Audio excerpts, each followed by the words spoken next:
Extractivismo y neoextractivismo. El extractivismo es la explotación de grandes volúmenes de recursos naturales que se exportan como commodities y generan economías de enclave, es decir, que no son productos diferenciados y no se integran al mercado local. Las explotaciones pueden ser localizadas como los pozos petroleros o minas, o especialmente extendidas como monocultivos de soya o palma.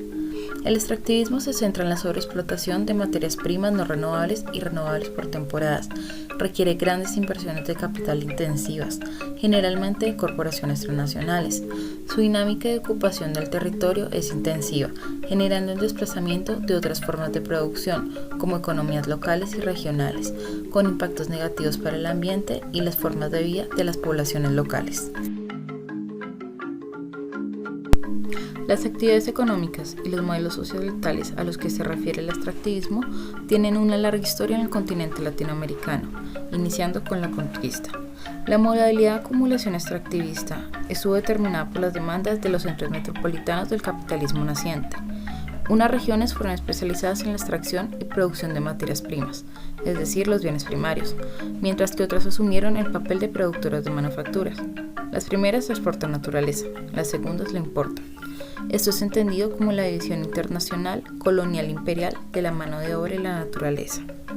Solo después de la Segunda Guerra Mundial, este papel en la división internacional del trabajo y la naturaleza comenzó a ser cuestionado seriamente. Se reconocieron implicaciones del constante deterioro de los términos de intercambio entre el precio de los bienes primarios que se exportaron y los bienes industriales que se importaban. La Comisión Económica para América Latina promovió la industrialización del continente a través de la sustitución de importaciones.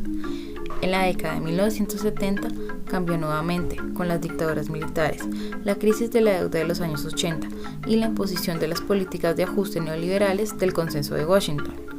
El camino de la industrialización fue en gran medida abandonado y la tradicional teoría de las ventajas comparativas fue de nuevo utilizada, concentrarse en lo que el continente hacía mejor, producir commodities, y así, iniciando el sometimiento del continente durante las siguientes décadas a las exigencias del capital transnacional.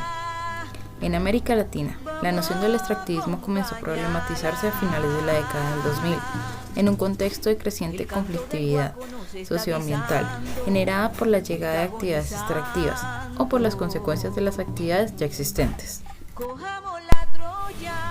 En ese contexto, un grupo de intelectuales retomó los debates sobre el desarrollo de América Latina para destacar lo que llamaron la paradoja latinoamericana. América Latina lleva algunos años presentando una política excepcional, gobiernos que se propusieron romper con el método neoliberal y con la lógica de saqueo practicada por viejas élites, pero a su vez se hacían evidentes sus limitaciones y atravesaban grandes conflictos internos. El notable aumento en la inversión social para la mejora de la educación, la salud, la infraestructura y luchar por la inclusión social de los más pobres requería el financiamiento inmediato, que podía conseguirse mediante la expansión del viejo modelo extractivista o adquiriendo nuevamente una deuda externa. La paradoja entonces hace referencia a que los gobiernos progresistas que buscaron proyectarse como revolucionarios avalaron y promovieron el extractivismo, en especial la minería a gran escala, los hidrocarburos, el agronegocio y los agrocombustibles, como modelo base de desarrollo de sus economías. Consolidaron sus economías reprimarizadas, con base en economías de enclave, con escasos encadenamientos locales o nacionales, y la presencia de compañías transnacionales con pocas responsabilidades tributarias.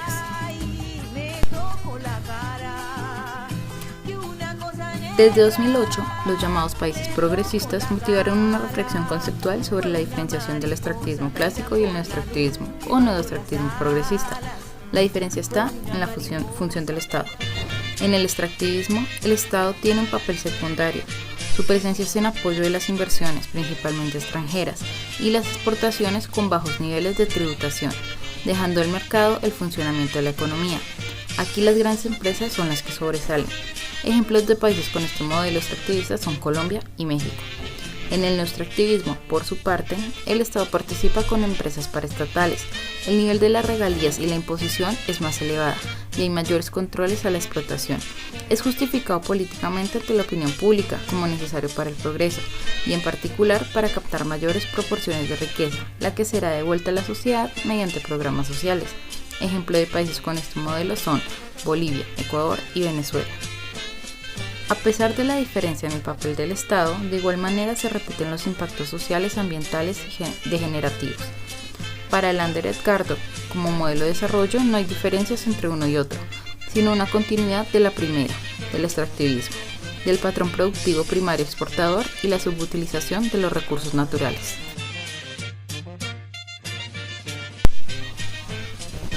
El extractivismo se caracteriza por manejar la exportación de bienes primarios a gran escala. Incluye otras actividades en la minería, petroleras, energía, hidroeléctricas, infraestructura, monocultivos, sobreexplotación pesquera o monocultivos forestales, entre otros. Es un modelo sociopolítico territorial, donde el conflicto de intereses alcanza la escala nacional, regional y local. Hay gigantescas inversiones en megaproyectos de grandes empresas mineras, petroleras, etc. Existe ocupación intensiva del territorio y el acaparamiento de tierras, y con ello se genera una redefinición de las disputas por la tierra, una relación abismal de los intereses de los agentes involucrados, sociedad, gobierno, empresa. Al colocar a los recursos naturales y la producción de commodities en el eje del discurso oficial internacional de un progreso económico y social, da como resultado un crecimiento exponencial del Producto Interno Mundial, a expensas de la destrucción de la naturaleza. Es una expresión del capitalismo actual, la financiarización.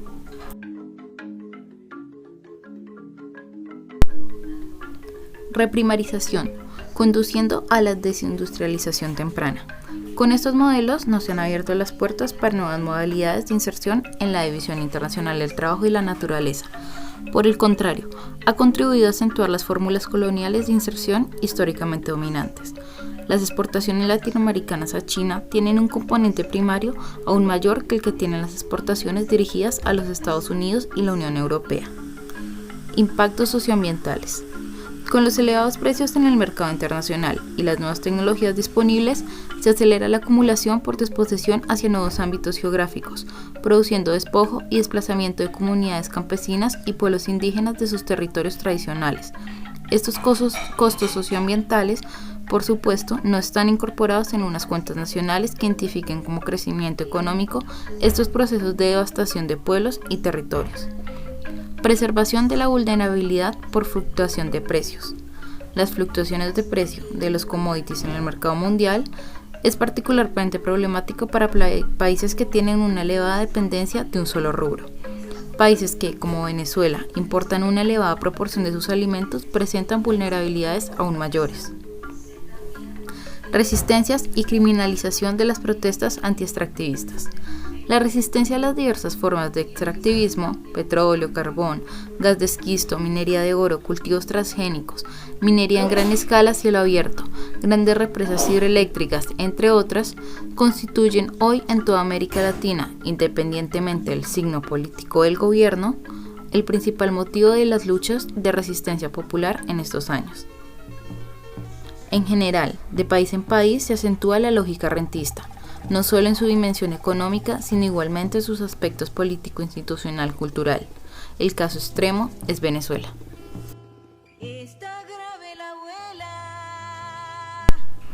El punto de vista crítico del neoextractivismo parte en general de una crítica al modelo civilizatorio hegemónico, un patrón civilizatorio de crecimiento sin fin y de sometimiento sostenido del resto de la naturaleza. Por otra parte, quienes defienden el extractivismo argumentan que solo gracias a los recursos provistos por las actividades extractivas será posible superar el capitalismo. Ven en el extractivismo con un proceso de transición que permitiría satisfacer las necesidades inmediatas de la población, acumular un nivel de riqueza y capacidad científico-intelectual como para plantearse posteriormente la superación del modelo. Lo que sí es cierto es que la gran disponibilidad de recursos naturales que caracteriza a las economías primario exportadoras, particularmente si se trata de minerales o petróleo, tiende a distorsionar la estructura económica y la asignación de los factores productivos, redistribuye regresivamente el ingreso y concentra las riquezas en pocas manos.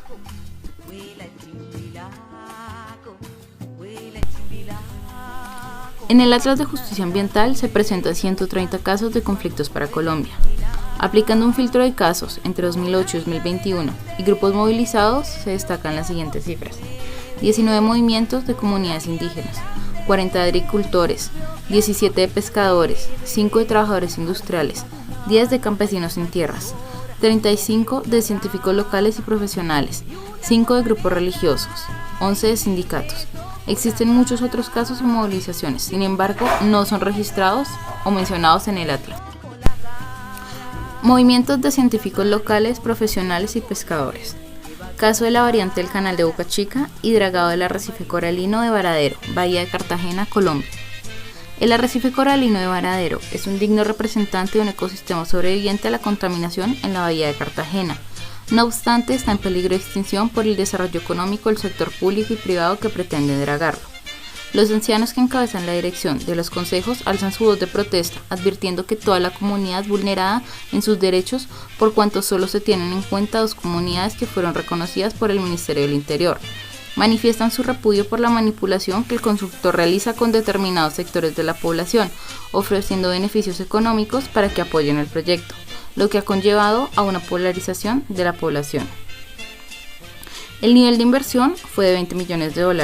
El tipo de población afectada fue rural. El inicio del conflicto se registra en 2016 y la última actualización de este fue del 2018. Actores gubernamentales relevantes en el caso fueron el Ministerio de Medio Ambiente, el ANLA, la Financiera de Desarrollo Nacional, Invías, el Ministerio del Interior. La intensidad del conflicto se califica como media, pues han habido movilizaciones visibles y protestas callejeras. El estado del conflicto es estado preventivo, es decir, una resistencia precautoria. Entre los impactos ambientales potenciales se registran erosión de las costas por el oleaje causado por el paso de grandes embarcaciones, pérdida de biodiversidad, inundaciones, degradación del paisaje, erosión del suelo, deforestación y pérdida de área cultivada, contaminación de agua superficial, impacto en calidad de agua, reducción de conectividad ecológica e hidrológica. Y entre los impactos socioeconómicos, los más potenciales son aumento de corrupción, desalojo, aumento de violencia, falta de seguridad social, ausentismo, desempleo, pérdidas de forma de subsistencia, pérdida de conocimientos locales, aumento de problemas sociales, impactos específicos en violaciones a derechos humanos, expropiación de tierra, deterioro del paisaje y pérdida de sentido de identidad del lugar. Movimientos de campesinos sin tierras. Caso Chiquita Brands, Colombia. Chiquita Brands fue inicialmente la United Fruit Company. Ahora es un vendedor internacional y distribuidor líder de alimentos frescos y productos relacionados. Es uno de los distribuidores de banano más grandes del mundo y que ha estado operando en Colombia desde el siglo pasado. Defensores de derechos humanos han denunciado a Chiquita Brands por sus impactos ambientales, sociales y de salud, causados por la violación de los derechos básicos de los trabajadores de plantaciones de plátanos y la financiación de grupos paramilitares con el fin de reprimir la protesta. Hubo varios casos judiciales abiertos en los Estados Unidos y en Colombia contra Chiquita Brands. En abril de 2015, el Tribunal Supremo de Estados Unidos llegó a la conclusión de que no está bajo su jurisdicción el decidir sobre acusaciones contra la empresa estadounidense por sus actividades en Colombia. La compañía sigue impune por la justicia colombiana, mientras que las ONG locales todavía denuncian la violencia sufrida por la población local. El estado en el que se ubica el caso, Antioquia y Magdalena. Inicio de conflicto registrado 2012 y la última actualización 2016. En primer nivel del tipo de conflicto es por biomasa y conflictos por la tierra, gestión forestal, agrícola, pesquera y ganadera. El segundo nivel del tipo de conflicto es conflicto por plantaciones, por tenencia de tierra e instalaciones paramilitares. Las mercancías específicas que se manejan: fruta, verdura, agua y tierra. La intensidad del conflicto está calificada como alta, pues ha habido difusión, movilizaciones masivas, reacción de fuerzas policiales, violencia y arrestos. Del resultado del conflicto se ha registrado corrupción, criminalización de activistas, muertes, decisión judicial desfavorable a la justicia ambiental, represión, aplicación de regulaciones. Se han propuesto alternativas y entre esas se registran indemnizaciones por desplazamiento de los grupos paramilitares pagados por Chiquita. Los trabajadores también exigen salarios decentes. Otros registran estar desesperados por la parada del uso de pesticidas en sus campos de cultivo. También quieren de vuelta su tierra y no quieren seguir siendo desplazados. El neoextractivismo implica un cambio en el modelo de explotación de los recursos naturales, captar una mayor parte de la renta y darle un uso eficiente a la misma. Una proporción de esta renta se destinaría a fortalecer el modelo productivo, explotación de recursos naturales, y el excedente al desarrollo de programas sociales. La idea es que los cambios estructurales no se den en corto plazo y, por tanto, para transitar hacia un escenario menos dependiente del extractivismo, se necesita una primera etapa, la profundización en la explotación. Este concepto es el diferencial clave entre el extractivismo y el neoextractivismo. Sin embargo, y a pesar de todas las evidencias sobre impactos negativos y la multiplicación de resistencias ciudadanas, los extractivismos siguen siendo defendidos por gobiernos, buena parte de la academia y de la ciudadanía. Las violaciones de los derechos se han vuelto comunes y son toleradas. Esto muestra que son parte de ideas sobre desarrollo que están profundamente arraigadas. Hay que tener presente que la caída de los precios y la demanda han acentuado las tensiones y limita la capacidad del Estado para renovar los equilibrios basados en el consumo y compensaciones. Los gobiernos mantienen la apropiación de la naturaleza, intentando superar la caída en los precios, aumentando los volúmenes exportados. Al aumentar la presión extractivista, se incrementan los impactos locales y los derrames, y la resistencia y conflictividad ciudadana. A su vez, los gobiernos responden con nuevas medidas para controlar territorios y limitar a la sociedad civil. Las opciones de cambio no pueden estar basadas solamente en reformas tecnológicas o mayores compensaciones económicas para reducir los impactos locales de los extractivismos. Deben abordar todos sus efectos derrames.